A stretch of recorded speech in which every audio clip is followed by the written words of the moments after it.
जो भगवान को अपना मान लेते हैं, भगवान को समर्पित हो जाते हैं, भगवान कितना गिरकर उसकी सहायता करते। एक दो दर्शन कर लीजिए उदाहरण का। महाभारत के युद्ध की घोषणा हो गई, समझौते की वार्ताएं समाप्त हो गई और तय हो गया कि बिना युद्ध के शांति नहीं होगी।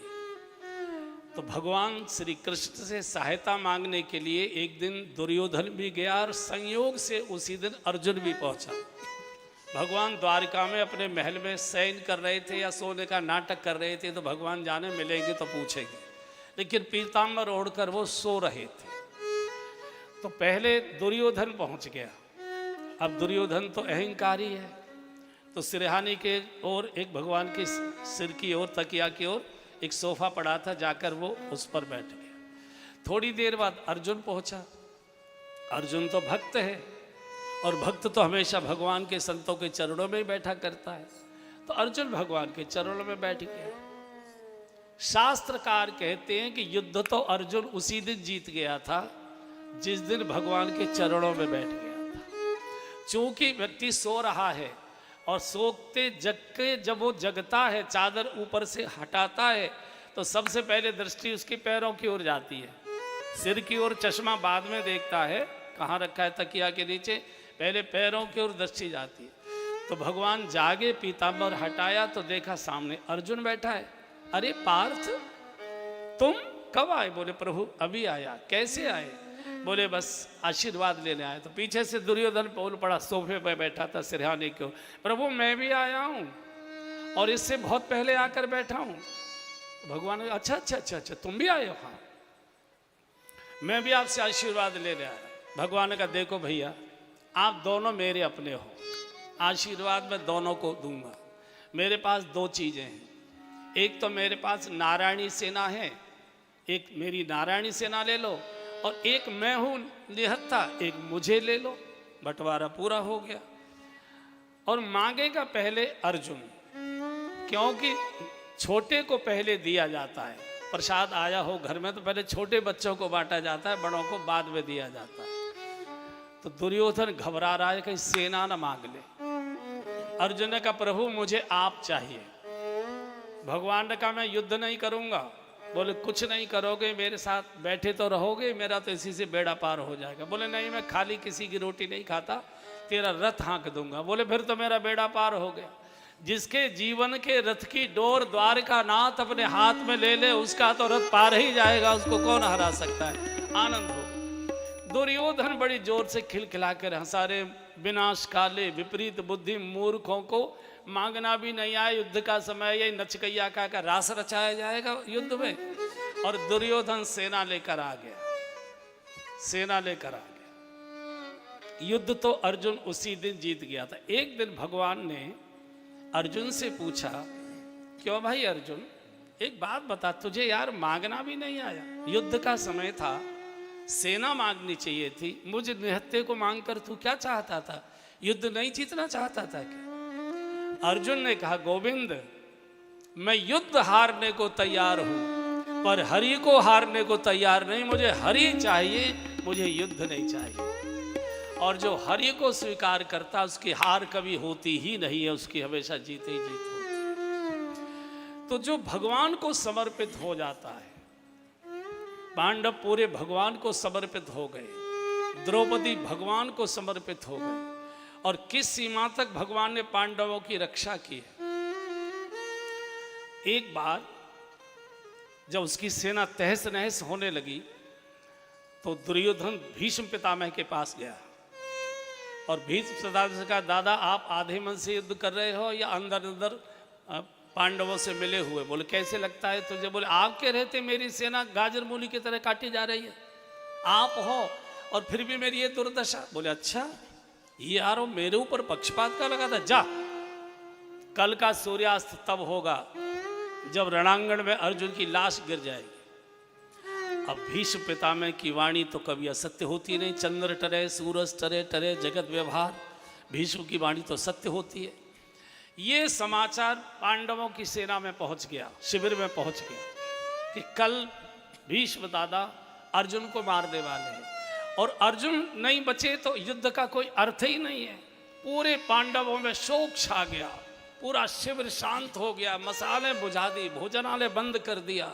सभी इसी चिंता में कि अर्जुन नहीं रहा तो क्या होगा, कल क्या होगा, कल क्या होगा, कल क्या होगा। सबसे ज्यादा चिंतित हुए द्वारिकानाथ भगवान श्री कृष्ण। भगवान कृष्ण ने सोचा कि अर्जुन को भीष्म की वाणी तो सत्य होती है, वो तो असत्य की नहीं जा सकती, और अर्जुन ना रहा तो युद्ध का कोई अर्थ नहीं।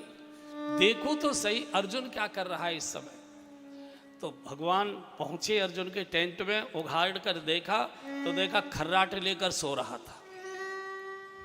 भगवान ने कहा भाई कमाल का सुबक्कड़ है, जिसको कल मरना है वो इतनी निश्चिंत होकर सो रहा है। तो भगवान ने उसको झकझोर कर, ए पार्थ, ए अर्जुन, ये सोने का समय। हड़बड़ा कर उठा, गोविंद अभी आप जगे हैं? बहुत गहरी नींद आ रही थी, क्यों जगा दिया, क्या बात है? बोले तुझे मालूम नहीं भीष्म दादा की प्रतिज्ञा? बोले हम मालूम है। तो तू ये नहीं जानता है कि भीष्म की प्रतिज्ञा झूठी नहीं होती? बोले ये भी जानता हूँ कि भीष्म की प्रतिज्ञा तो सत्य होती है। तो तुझे ये मालूम नहीं तू कल मरने वाला है? बोले ये भी मालूम है। बोले जब तुझे मालूम है कि भीष्म दादा की प्रतिज्ञा असत्य नहीं होती और कल तुझे मरना है, तो तू इतना निश्चिंत होकर सो कैसे रहा है? तुझे नींद कैसे आ रही है? मुझे देख पसीना से लथपथ हो रहा हूं चिंता में, तुझे नींद कैसे आ रही है? अर्जुन बैठ गया और भगवान के चरण पकड़कर अर्जुन ने कहा, गोविंद ये प्रश्न आप मुझसे पूछ रहे हो कि तू इतना निश्चिंत होकर सो कैसे रहा है, तुझे नींद कैसे आ रही है? अरे जब मुझे ये मालूम है कि मुझे बचाने वाला बेचैन होकर जाग रहा है तो मुझे जागने की जरूरत क्या पड़ेगी? मैं तो चैन से सोवे सुख तुलसी भरोसे सीताराम। हमारे आचार्यों ने कहा है, काहू के बल भजन है और काहू के आचार, लेकिन व्यास भरोसे कुंवर के बाबा सोवत पाव पसार। भगवान आपने देखा है छोटा बच्चा 6 महीने 8 महीने तक आपने देखा होगा, साल भर में शायद करवट बदलते हैं बच्चे का, है ना? लेकिन छोटे बच्चे ज़्यादातर ऐसे सोते, सीधे, दोनों हाथ खुले रहते, दोनों पैर खुले रहते, बिल्कुल निश्चिंत। उसको मालूम नहीं पिताजी पर कितना कर्जा है, घर में क्या क्या संकट है, बच्चे को कोई लेना देना नहीं। सोवे सुख तुलसी भरोसे सीताराम के। भक्त के लिए भगवान दिन रात जागता है, दिन रात जागता है। और जो कह देता है भगवान से कि मैं आपका हूं, आप मेरे हो, तो कितने गिरकर उसकी रक्षा और सहायता करते। दूसरा उदाहरण सुन लीजिए, जब पूरी की पूरी दुर्योधन की सेना समाप्त हो गई, अकेला दुर्योधन बचा, तो भीष्म दादा के पास पहुंचा रोते रोते, दादा युद्ध तो हम नहीं जीतेंगे पर मुझे बचा लीजिए, मैं मरना नहीं चाहता। बोले अच्छा जा, कल सायंकाल जब मैं संध्या में बैठूं उस समय अपनी पत्नी को भेजना, तो मैं उसे सौभाग्यवती होने का आशीर्वाद दे दूंगा, 1000 अर्जुन भी तुझे मार नहीं पाएंगे, जा। ये समाचार किसी प्रकार भगवान द्वारिकानाथ के पास पहुंच गया शिविर में कि कल भीष्म दादा और दुर्योधन की पत्नी को सौभाग्यवती होने का आशीर्वाद देने वाले, और अगर उसको आशीर्वाद हो गया तो 1000 अर्जुन भी दुर्योधन को मार नहीं सकते। अब क्या करें? और पांडव मेरे, मैंने कहा है कि मैं तुम्हारा हूं, वो कहते हैं कि आप हमारे हो, तो कैसे होगा? भगवान दौड़ कर गए द्रौपदी के शिविर में। द्रौपदी द्रौपदी जल्दी चलो, कहाँ चलना है? भीष्म दादा के शिविर में चलना है। अरे महाराज वहाँ कैसे जा पाएंगे, इतना पहरा, इतनी सेना लगी है। बोले तू चिंता मत कर, मैं सारी व्यवस्था करेगा, चल क्या करना है? बोले दुर्योधन की पत्नी आने वाली है, अगर उसको पहले आशीर्वाद मिल गया सौभाग्यवती भव का, मैं तेरे खुले केश नहीं बंधवा पाऊंगा, फिर बात खत्म हो जाएगी, उससे पहले तू चल। बोले वो पहुंच गई तो? बोले नहीं, वो रानी है, इतनी जल्दी नहीं जाएगी, पहले ब्यूटी पार्लर जाएगी, भौएं ठीक कराएगी, बाल ठीक कराएगी, मुंह धुलवाएगी, ऐसे थोड़ा ही चली आएगी वो, तू चिंता मत कर। और भगवान खतरा उठाकर द्रौपदी को अपने साथ ले गए, भीष्म की कुटिया के बाहर खड़ी कर दी। द्रौपदी ने अपनी सैंडल उतारे, जो भी चप्पल वगैरह पहनी थी। भगवान ने कहा 5 बार जब तक तुम प्रणाम न कर लो तब तक अपना परिचय नहीं देना। द्रौपदी तो टेंट में प्रवेश करके, कुटिया में अंदर प्रवेश करके, भीष्म बैठे थे नेत्र बंद के संध्या में। भगवान ने सोचा इसी समय अगर दुर्योधन के परिवार का कोई आ गया और द्रौपदी के सैंडल पहचान लिए तो बवंडर हो जाएगा। तो भगवान ने द्रौपदी के सैंडल उठाए, अपने पीताम्बर में लपेटे और बगल में लगाए, और भगवान भी छुप गए कि मुझे भी देखेंगे तो भी बवंडर हो जाएगा। तो कुरुक्षेत्र के मैदान में एक बहुत बड़ा पीपल का पेड़ था, बहुत वर्षों तक वो पेड़ रहा है, उसकी आड़ में भगवान छुप गए। भीष्म दादा की संध्या पूर्ण हुई और जैसे ही भीष्म दादा ने कहा ओम शांति शांति, तीसरी बार साफ बोलना ही चाहते थे, द्रौपदी ने माथा टेका, दादा श्री चरणों में प्रणाम करती हूँ। दादा ने सोचा कि दुर्योधन की पत्नी आई होगी, अब आंख नहीं खुली, हाथ उठाकर आशीर्वाद दे दिया, बिटिया सौभाग्यवती भव। इसलिए दूसरी बार माथा टेका, दादा श्री चरणों में प्रणाम कर दो। अरे भाई कह तो दिया सौभाग्यवती रहो। इसलिए तीसरी बार माथा टेका, दादा श्री चरण, अरे भाई कितना बुलवाओगे, सौभाग्यवती रहो। इसलिए चौथी बार कहा, दादा श्री चरण पर, अरे भाई सौभाग्यवती भव। इसलिए 5वीं बार जब कहा, दादा श्री चरणों में प्रणाम करती हूँ, भीष्म केवल सौभाग्य शब्द बोल पाए थे, माथा ठनक गया। ये 5 बार प्रणाम करने वाली कौन आगे? दुर्योधन की पत्नी तो इतनी अहंकारिणी है कि एक बार भी मुश्किल से करती। ये 5 बार करने वाला कौन आ गए? हो न हो ये पांचाली हो सकती, अभी नेत्र नहीं खोले। भीष्म ने बंद नेत्रों से पूछा, बेटी परिचय बताओ कौन हो? बोले दादा आपकी कुल वधू द्रौपदी आपके चरणों में प्रणाम करती। इतना कहना था, भीष्म ने माथा पीटना शुरू कर दिया, धरती पर सिर पटकने लगे। अरे द्रौपदी तूने क्या कर डाला? तो यहां तक आंखें से गई, युद्ध का निर्णय तो तूने कर दिया, जो होना था वो हो गया, कल तो केवल तमाशा दिखाया जाएगा, युद्ध का निर्णय तो हो गया। तू ये बता यहां तक पहुंची कैसे? बोले भगवान द्वारिका नाथ लेकर आए। गोविंद कहाँ है? बाहर है। और गोविंद गोविंद करते जब भीष्म बाहर की ओर दौड़े तो पीपल की आट में जो द्रौपदी की चप्पल छुपाए भगवान छुप कर खड़े थे, भगवान को प्रकट होना पड़ा। और जैसे ही भीष्म ने साष्टांग प्रणाम किया है और भगवान ने झपट कर दोनों अपने हाथ आगे बढ़ाकर भीष्म के कंधे को पकड़कर उठाने की कोशिश की, तो द्रौपदी की जो चप्पलें बगल में लगी थी भीष्म दादा के सिर पर जाकर गिरी, और उन द्रौपदी की चप्पलों को सिर पर रखकर भीष्म इतना रोए।